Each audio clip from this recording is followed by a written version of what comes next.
Senator Ted Cruz was recently busted going on vacation to Cancun while millions of residents in the state struggled without power, heat, and even food as a result, of course, a devastating winter storm and a deregulated power grid that wasn't even prepared for it.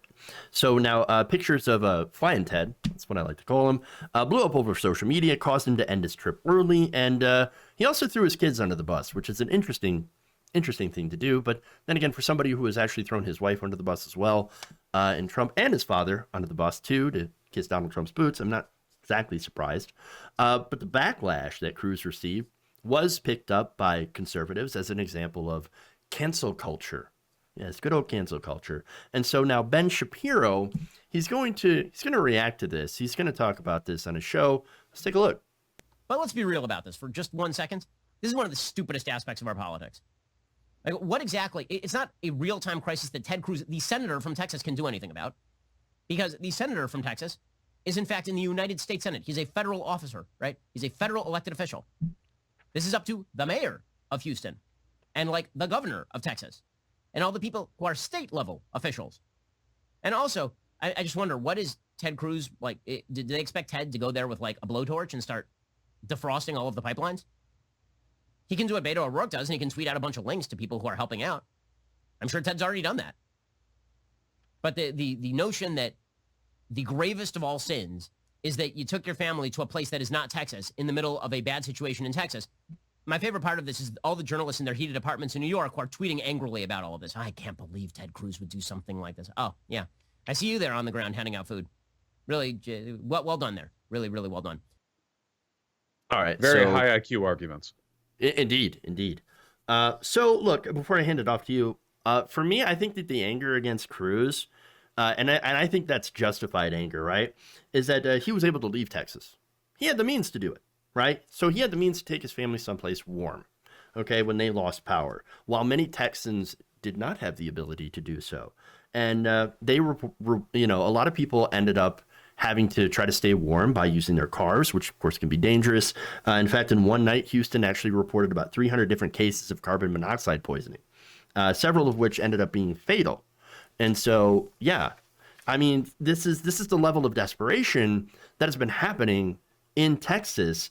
And so with Cruz fleeing the state, essentially, to go to someplace warm, it sends a pretty bad message. Like, when the going gets tough, Ted Cruz and the rest of the affluent, Texans or affluent Americans, they leave. You're on your own, sir. Well, for me, the real harm here, I think, well, I don't necessarily know if it's harm. This is really just a politics game. Would Ted Cruz have been on the ground, like feeding soup to the homeless, if he hadn't gone to Cancun? Probably not. I think the real reason why this is important is because it demonstrates the utter fucking contempt that Ted Cruz has for his population. No sane person, no public servant with their head screwed on properly could possibly think, under any circumstances, that an unprecedented crisis in their state, which has led to multiple people dying, is an appropriate time to take a vacation out of the country. No, but that's unfathomable to me. That's like unbelievable. Like, I don't even know. I'm trying to find like an apt comparison. It's honestly like a joke, like it's an Onion article. So it's not so much that he's hurting people by going down to Mexico. I don't really think that's the argument. It's that he doesn't even care enough about sending a message to the people of Texas by staying in solidarity that he'd even considered that prospect. It's contempt, or at the very least, it's negligence. Yeah, and let me just kind of add on to that point here. Speaking of like staying in solidarity, remember Rick Perry had come out, and here's what he said. He said Texans would be without electricity for longer than 3 days to keep the federal government out of their business. Try not to let whatever the crisis of the day is to take your eye off having a resilient grid. They keep using that word, resilient, that keeps America safe personally, economically, and strategically. So saying basically you should be happy to, stay in those cold, dangerous conditions to fight socialism, essentially. Yeah. Yeah. The 2008 financial crisis, you can see it on Fox News, people coming out. The American people are proud of a robust and unregulated Wall Street And the fine people of this country would never deign to regulate. They believe that catastrophic economic collapses are a worthwhile price to pay if it means that our, like, that's the gist we're getting right now. Like, this doesn't mean shit to anyone. Even the most ardent conservatives in Texas, I doubt if I press them, they give a fuck about energy independence for Texas. I sincerely doubt they care. This is just, I mean, it's kind of gaslighting is what it is, right? It's just trying to convince people that they shouldn't care about their state abandoning them, their government not appropriately regulating industry, about people being left to freeze and die, that they shouldn't care about that this is a necessary price to pay for freedom. They did the same bullshit in Iraq and Afghanistan as well. You know, you don't like the war? Well, tough. This isn't actually a war. This is a conceptual battle for the very concept of American freedom. I love the use of the word gaslighting right here, especially when we're talking about the effects of natural gas failing.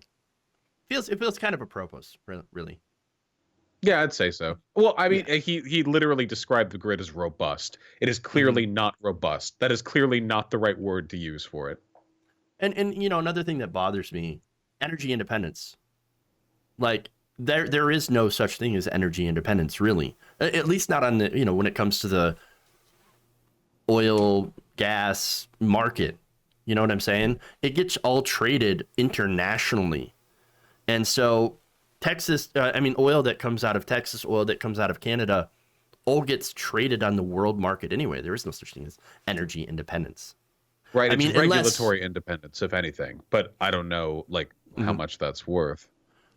Well, it's not worth anything. I mean, ask the Texans who are freezing right now how much it's worth. I think all they care about is, staying warm and getting clean water, which, by the way, there are water boil advisories going on right now. Well, how are you going to boil your water if you don't have any energy? That thing they did in Karate Kid where you rub your hands together real fast till the palms get warm? Yeah. Do that. Touch the bottom of the pot. Do that. Touch the bottom of the pot. Eventually, slowly but surely. You could also induce a vacuum.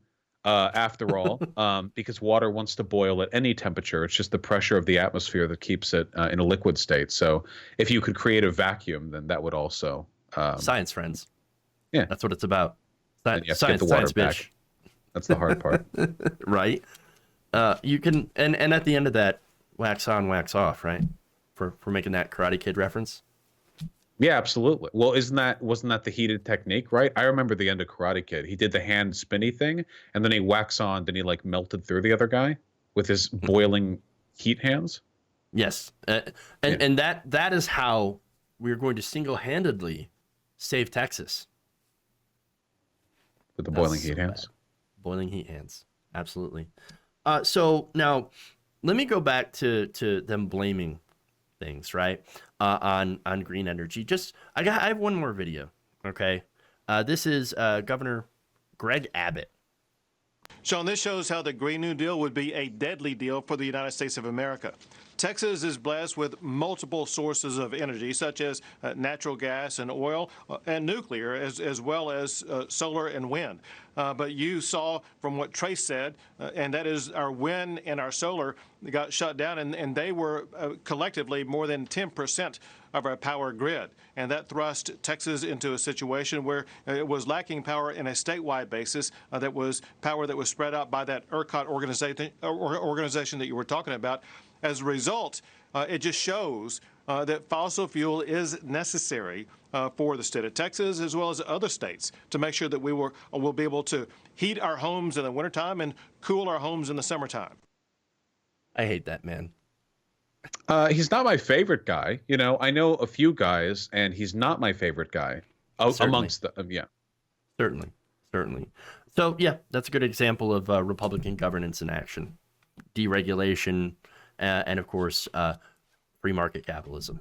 One of the things that really bugs me about the discourse around climate change and fossil fuels is this belief that Republicans keep saying this, like America needs oil, America needs coal, America needs gas.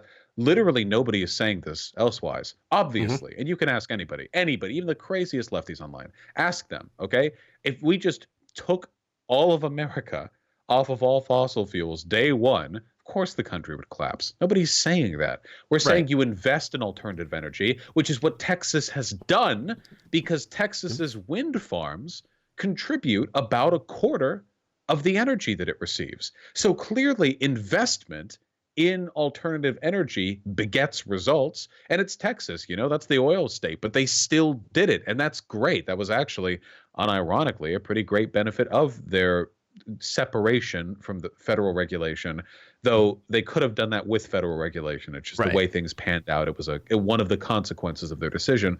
But they always act like this, like libs trying to take away our oil. Like, fuck, we need it for driving cars at the very least. Yeah, I mean, nobody is saying like clean break, right? But we are saying eventual break, and we should really do something. Okay. I'm not one of the libs. I had this discussion yesterday with my audience about nuclear energy. I think nuclear energy has a role to play. It is cleaner than oil and gas. It's better for the environment. Although I know Fukushima, right? That is a way to get us off of fossil fuels. We need nuclear energy. We do need nuclear energy, right?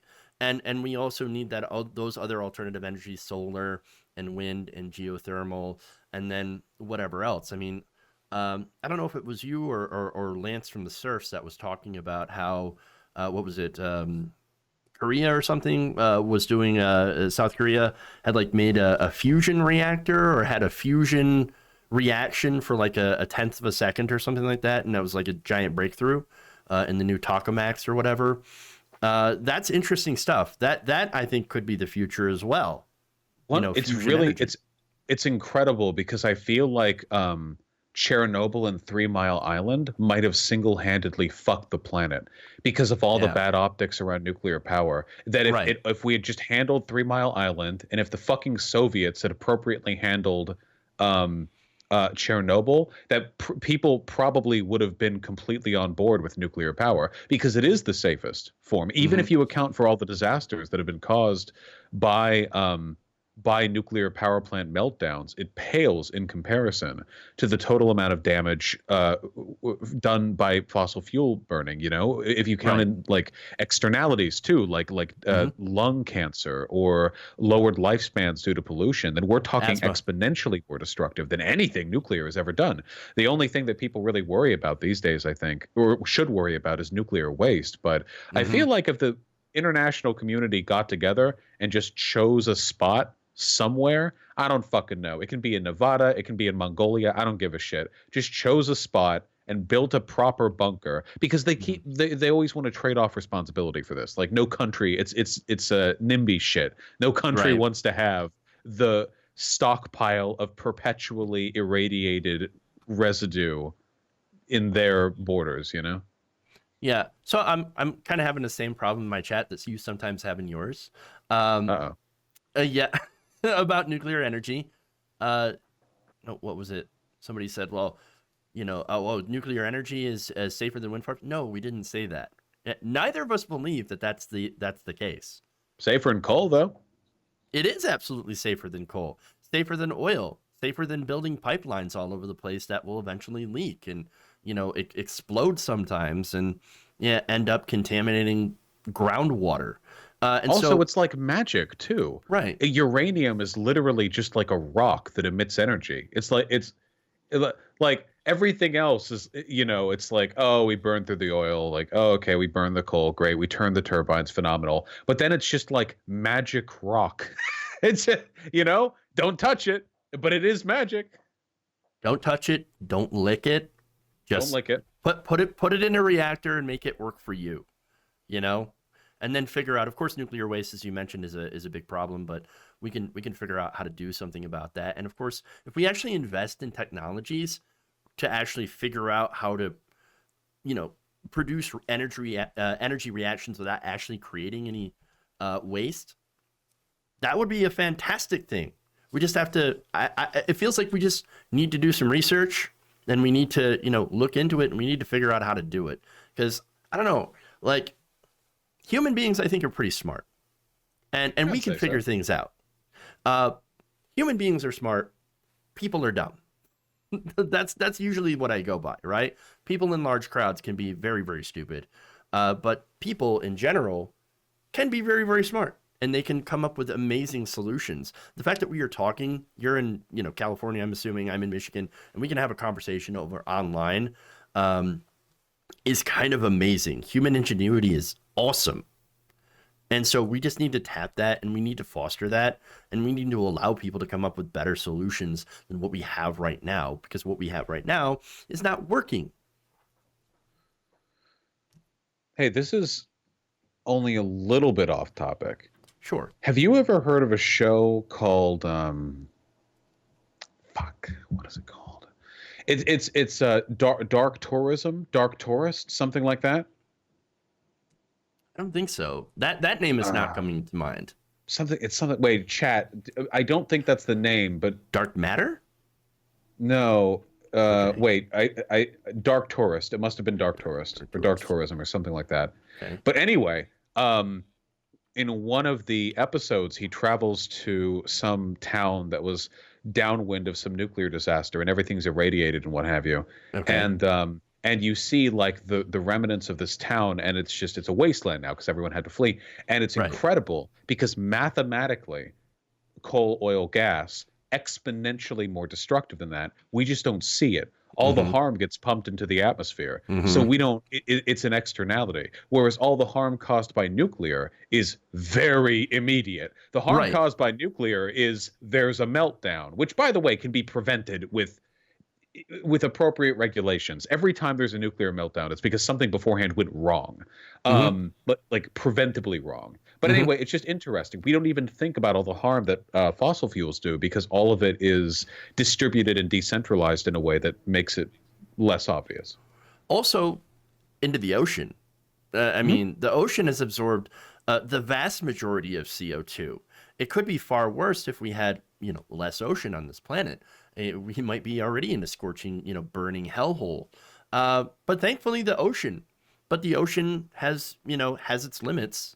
And we're getting to the point where you have coral bleaching and you have ocean acidification. You have the softening of shells of, crabs and stuff like that.